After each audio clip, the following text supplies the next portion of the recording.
सबको मसीही नमस्कार। इस YouTube चैनल में आप सभी का स्वागत करते हैं। आशा रखते हैं आप सब लोग अच्छा हैं। हम जानते हैं हर साल की भांति इस साल भी स्वतंत्रता दिवस के रूप में हमारे देश में राष्ट्रीय ध्वज फहराया जाएगा। 15 अगस्त 1947 को हमारा देश आजाद हुआ। ये ध्वज हमारा इस बात का प्रतीक देता है हमारा देश गुलामी से आजाद है, लेकिन बाइबिल हमें स्पष्ट तरीका से बताते हैं।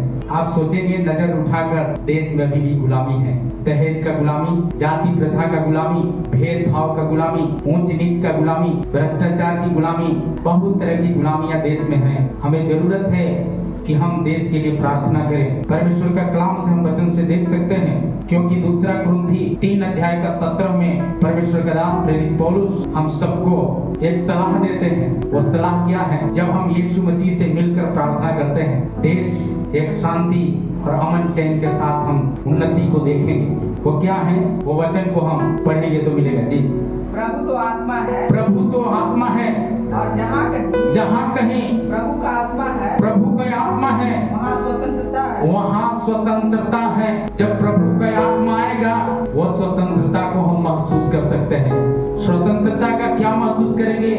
बिना दहेज के साथ हम अपने एक परिवार को घर में लाएंगे। मतलब क्या है? दहेज मुक्त हमारा देश हो जाएगा, नशा मुक्त हमारा देश हो जाएगा। आमीन। जाति प्रथा मुक्त हमारा देश हो जाएगा। आमीन। छुआछूत मुक्त हमारा देश हो जाएगा, क्योंकि जहां प्रभु का आत्मा है वहां आजादी है, वहां घूसखोरी नहीं है, वहां जलन नहीं है, परंतु आजादी है। आजादी है। इसलिए प्रभु का वचन में साफ शब्दों में लिखा है, ये सच्चाई जब हम जानते हैं, जब इस उपदेश को हम जानते हैं, तब हम करते क्या हैं? जब भजन संहिता को जब हम पढ़ेंगे, वहां पर स्पष्ट तरीका से 119 का 45 आयत में वो बातें लिखा है। और मैं चौड़े स्थान में चला हीरा करूंगा।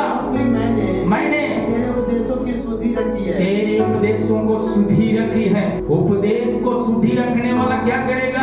आमीन। जहां भी जाएगा पहचान बन करके जिएगा।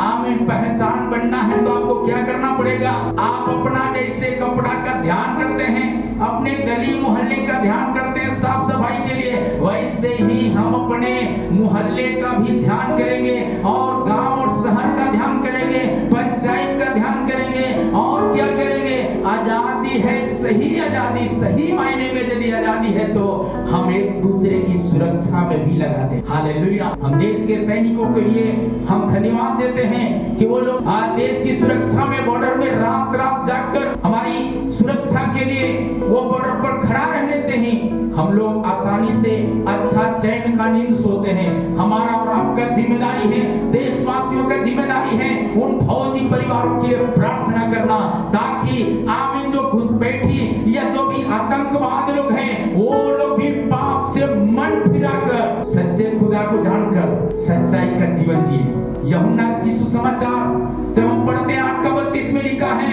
सत्य जानोगे, सत्य तुम्हें स्वतंत्र करेगा। जब सच्चाई जानेंगे, नफरत अपने आप चला जाएगा। आमीन। चोरी अपने आप चला जाएगा, घुसपैठी अपने आप जाएगा जब सच्चाई को जानेंगे। हालेलुया। चोरी अपने आप जाएगा जब सच्चाई को जानेंगे। जो सरकार हमको तनख्वाह देता है उसमें ईमानदार रहेंगे, तब हमको आमीन पीछे हाथ से कुछ क्या है, कुछ घूस लेकर के कुछ काम करने की जरूरत नहीं पड़ेगा।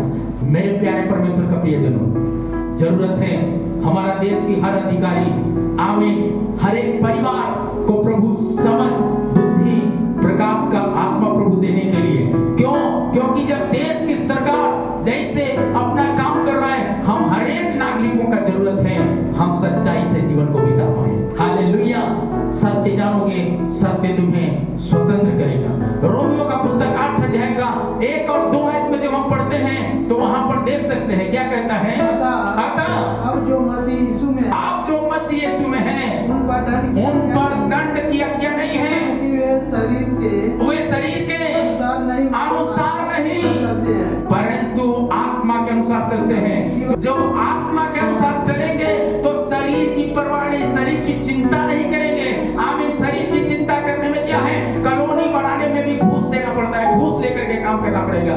कॉलोनी आज ना काल आप है तो आपको मिलेगा। सरकार आपके लिए दिया है, जरूर देगा।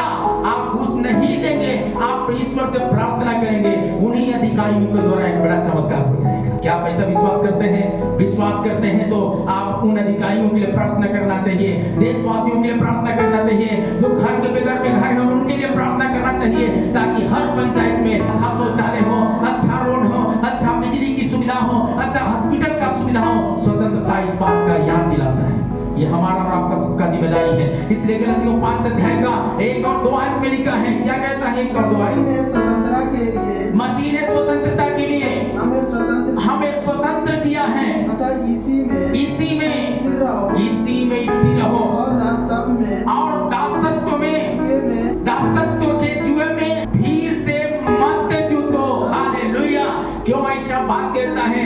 दासत्व मतलब होता है गुलामी। यदि हम सरकारी पद पर हैं, घूस लेकर के काम करते हैं, तो हम क्या है? गुलाम हैं। परमेश्वर उस पद पर दिया है हमें सच्चाई और ईमानदारी के साथ काम करने के लिए। शायद थोड़ा सैलरी होगा, लेकिन इस बात को याद रखिए, यदि थोड़ा सैलरी में ईमानदारी पूर्वक काम किया तो आप बीमारी परेशानी से भी बचे रहेंगे और दूसरे कर्मचारियों के लिए भी एक आदर्श व्यक्ति बनेंगे। हालेलुया।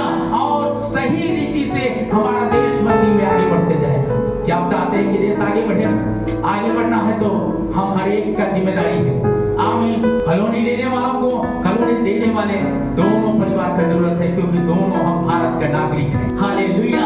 यदि चाहते हैं तो हम देश के लिए प्रार्थना करें, प्रभु हम सब मिलकर एक अच्छे सत्य जीवन जीकर मसीह में आगे बढ़े। प्रभु इन वचनों से हम सबको बहुत बहुत आशीष करने पाए। धन्यवाद। आइए हम लोग मिलकर प्रार्थना करें देश के लिए। प्रभु धन्यवाद देते हैं आपको। प्रभु जी, आपने इतने साल तक आजादी को प्रभु आपने दिया है। प्रभु हमारे देश को प्रभु सुरक्षित रखा, आगे भी बचा के रखिए। और भी प्रभु काम में हमारे देश की सरकार को बुद्धि और ज्ञान देके जो अभी तक किया है आगे भी करिए। प्रभु हर गांव में बिजली, हर गांव में रोड, हर गांव में स्कूल अच्छा होने पाए, हर गांव का स्थिति प्रभु अच्छा होने के लिए हम प्रार्थना करते हैं। प्रभु हमारे बच्चे जितने भी पढ़े लिखे लोग बेरोजगार हैं, उनको अच्छा नौकरियां मिलने पाए प्रभु जी, ताकि आपकी महिमा हो जाए। प्रार्थना सुनने के लिए धन्यवाद। यीशु मसीह के नाम में आमीन।